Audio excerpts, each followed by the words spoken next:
bisa dijelaskan Pak untuk keberangkatan haji tahun ini seperti apa Pak?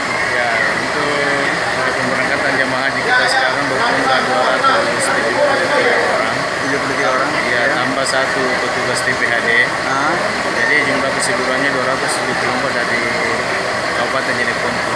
Dan alhamdulillah dalam kondisi sehat walafiat ya. Semua sudah berada di lokasi ini dan siap untuk diberangkatkan ke asrama haji Sudia.